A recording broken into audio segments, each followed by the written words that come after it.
အားလုံးပဲမင်္ဂလာပါအမရဲ့ page ကနေပြန်လည်ကြိုဆိုလိုက်ပါတယ်ရှေ့တစ်ပတ်မှာအမကလက်ဖောင်းပတ်တန်လေးကိုတင်ပေးထားတယ်ပေါ့နော် sharing လုပ်ပေးထားတယ်ဆိုတော့ဒီတစ်ပတ်မှာတော့အမတို့ puff sleeve ကိုဘယ်လိုဆွဲလဲအမတို့ puff sleeve ဆိုတာက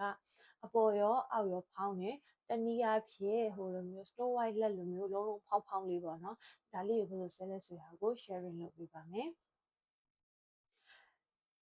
ဒါကတော့အမရဲ့ဒီ cut လေးကကြတော့အမရဲ့ ready to wear body frame button drawing ရဲ့ online class မှာသင်ကြားတဲ့အမသင်ပေးတဲ့အမကိုယ်တိုင်လည်းသုံးနေတဲ့လက်ပတ်တန်ဖြစ်ပါတယ်။ဒါဆွဲနည်းလေးကိုစိတ်ဝင်စားရဆိုရင်သင်တဲ့အချင်းနဲ့ဆိုရင် comment box ကနေတစ်ဆင့်စုံစမ်းနိုင်ပါတယ်။ဆိုတော့အမတို့စဆွဲလိုက်ရအောင်။အမတို့စဆွဲတော့မယ်ဆိုရင်အမကြတော့ကတ်ထုတ်ထားတဲ့အတွက်ကြောင့်မို့ကတ်နဲ့တစ်ခါတည်းကူးရုံနဲ့ပြီးတော့ရင်ဒီနေရာလေးတွေကူးတယ်။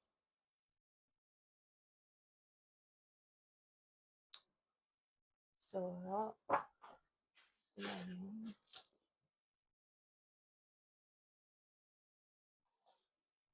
ပြီးရင်အမကလက်တို့ဆွဲမှာဖြစ်တဲ့အတွက်ကြောင့်မလို့အမ5 cm ဖြတ်လိုက်တယ်ဖြတ်လိုက်ပြီးရင်ဒီမှာတော့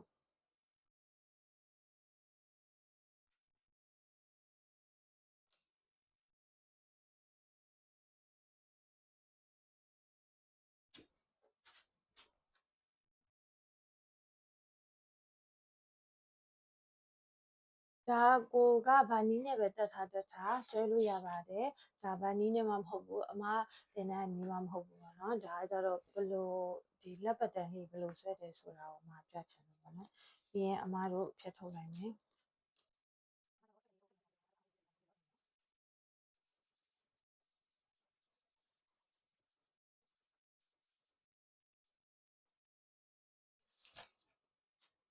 ကဲဒါဆိုရင်အမတို့လက်ကလေးအမတို့ကူးပြီးဖြတ်ပြီးပြီဆိုရင်အမတို့ဘာထပ်လုပ်မလဲဆိုရင် firstly ကအမတို့အပေါ်လဲဖောင်းတယ်အောက်လဲဖောင်းတယ်ဖြစ်တဲ့အတွက်ကြောင့်မလို့အမတို့ခွဲထုတ်ရမယ်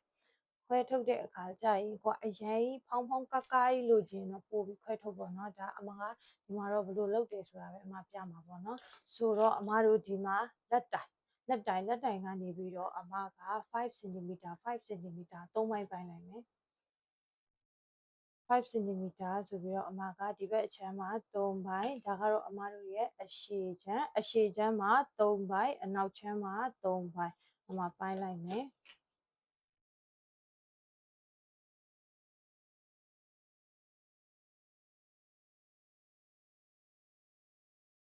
ကဲပြီးတော့ရင်အမတို့နံပါတ်လေးရေးထားမယ်1 2 3 4 5 6ဒီမှာ B ပါရေးထားပါနော်ကဲဆိုတော့အမ sorry အမ stop နေပြီB ဒါက F အချမ်းသူတို့ကြားထဲကအတိုင်ကလက်တိုင်းပြီးတော့ရင်1 2 3 4 5 6ဆိုပြီးတော့အမတို့အပိုင်းလေးတွေဆွဲလိုက်မယ်အပိုင်းလေးတွေလှုပ်ပြီးဖြတ်ပြီးသွားဒီအပိုင်းလေးတွေပိုင်းပြီးရင်အမတို့ဘာလုပ်လဲဆိုရင်ဒီအပိုင်းလေးတွေကိုဖြတ်ထုတ်မယ်နော်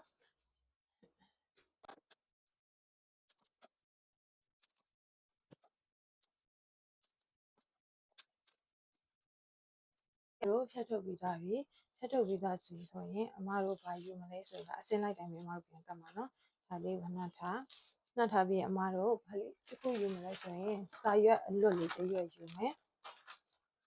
စာရွက်အလွတ်လေးတစ်ရွက်ယူမယ်ယူပြီးသွားရင်အမတို့ဘာရင်ဆုံးလုပ်မလဲဆိုရင်အမတို့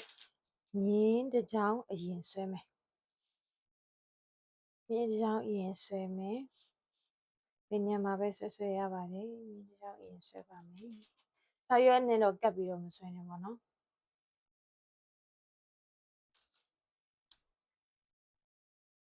ဒီမှာမြင်းတစ်ချောင်းဆွဲမယ်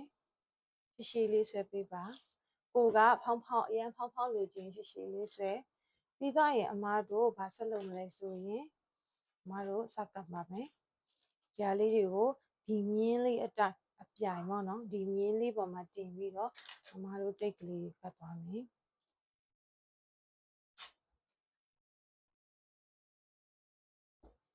ကဲပြီးသွားရင်တိတ်ကဒီလိုပဲဇက်တဲ့ကတ်သွားမှလားဆိုမဟုတ်ဘူးကိုကဘယ်လောက်လိုချင်လဲကိုကအဖောင်းဘယ်လောက်လိုချင်လဲပုံမှာချိန်ပြီးတော့အမတို့ကတ်သွားမယ်အ အမတော့ဒီမှာအရန်ဖောင်းတာမလို့ခြင်းတဲ့အတွက်ကြောင့်မလို့ဒီ number 1နဲ့ number 2ပေါ့နော်ဖြတ်ထားတဲ့ကြားထဲမှာ3 cm ပဲခွာလိုက်မယ်3 cm ဒီလိုမျိုးမြင်းလေးတစ်ချောင်းဆွဲပြီးအမတို့နံပါတ်2ကိုထပ်ကပ်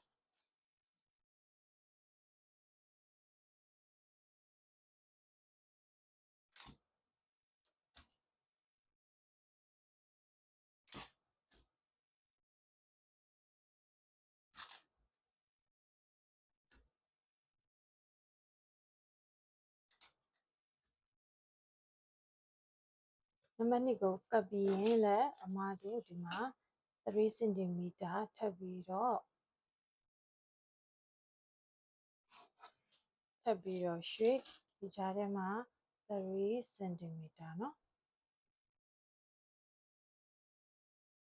ထပ်ကပ်မယ်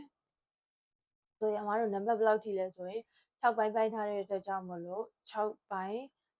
ပိုင်းထားတဲ့အတွက်ကြောင့်မလို့6ဒီကတ်သွားမယ်ပေါ့နော်ကဲဒါဆိုရင်အကုန်လုံးလည်းကပ်ပြီးသွားပြီအဲ့ဒီမှာမှအမပြောချင်တာတစ်ခုကဘာလဲဆိုတော့အမတို့ရဲ့လက်တိုင်မှာတော့အမကကြတော့6 cm ခွာလိုက်တယ်ဒါက6 cm မခွာလဲရတယ်ကိုကဒီမှာ3 cm ပဲခွာလဲရတယ်အမကဒီအလယ်လေးမှာကြတော့ထောင်ဖောင်းလေးလိုချင်လို့အမဒီမှာ6 cm ခွာရတာပေါ့နော်ဒီတစ်ချက်ပဲဒါကတော့ထည့်လဲရမထည့်လဲရတယ်ပေါ့နော်ဆိုပြီးသားရင်အမတို့ဘာလုပ်မလဲဆိုရင်လက်ကဖောင်းမှာထောင်လေးလိုချင်တာဖြစ်တဲ့အတွက်ကြောင့်မို့လို့အမကဒီမြင်းနှစ်ခုကိုအရင်ဆက်ကြည့်လိုက်ပြီးဒီမြင်းတွေ့လားအဲ့ဒီကနေပြီးတော့သွားမယ်ဆိုရင်လက်ကပုံမှန်လက်တိုင်အတိုင်းပဲထွက်မယ်ဒါပေမဲ့အဲ့လိုမျိုးဖောင်းလေးတော့ထွက်မယ်ဒါပေမဲ့အမက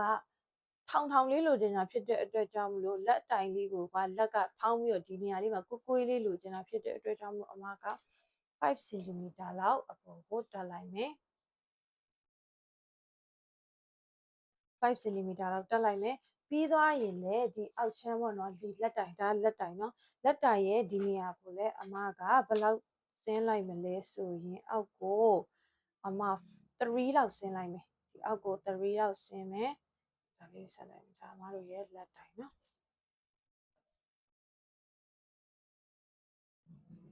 ဆိုရင်3လောက်ဆင်းလိုက်မယ်ဒါက3 cm အောက်ကိုဆင်းပြီးတော့အမဘယ်လိုဆက်မလဲဆိုရင်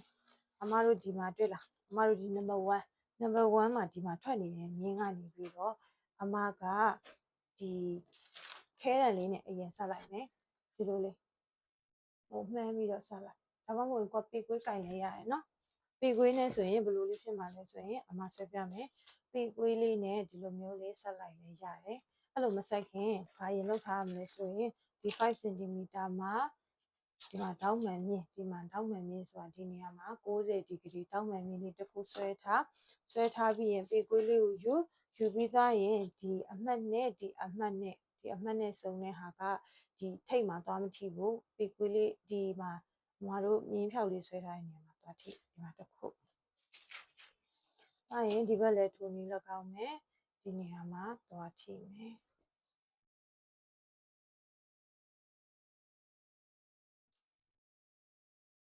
ကဲပြီးတော့ရင်အမတို့ဒါလေးကိုနည်းနည်းလေး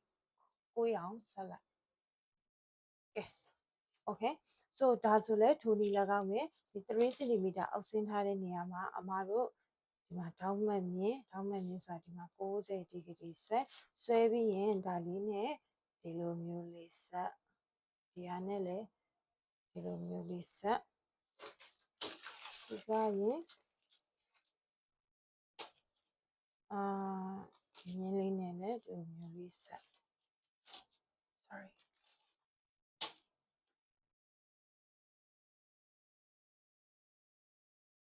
ဆိုရင်အမတို့ဒါကိုဖြတ်ထုတ်မယ်ပြီးရင်ဒါကိုအမတို့ပတ်လည်းဖြတ်ထုတ်မယ်ဒီဘက်လည်းတော့ဖြတ်ထုတ်မယ်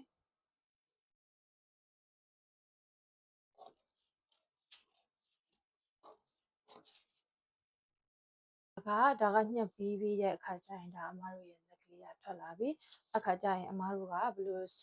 ချုပ်မှာလဲဆိုရင်ဒီနေရာလေးတွေကိုအမတို့တွန့်မယ်ဒီအမတို့လက်နဲ့ဆက်ရတဲ့လက်ရဲ့ site ပေါ့နော်ဒီဂျိုင်းအဝိုင်းတွေကိုဒီနေရာလောက်ကိုတွန့်ပြီးတော့အမတို့ဒီမှာလုံးလေးဆွဲမယ်ဒါရအမတို့တွန့်ဆိုင်ဒါရအမတို့တွန့်ဆိုင်ဒါ ဒါဆိုရင်ဒီတစ်ပတ်ရဲ့အမာ share ဒီတစ်ပတ်ရဲ့ knowledge sharing လုပ်တာဖြစ်တဲ့ parsley တွေကတော့ပြီးတော့ပါပြီနောက်တစ်ပတ်မှာလည်းအသစ်တွေနဲ့အမားပြန်အသစ်တွေကိုလည်းထပ်ပြီးတော့ share လုပ်ပေးပါမယ်အမားရဲ့ဒီ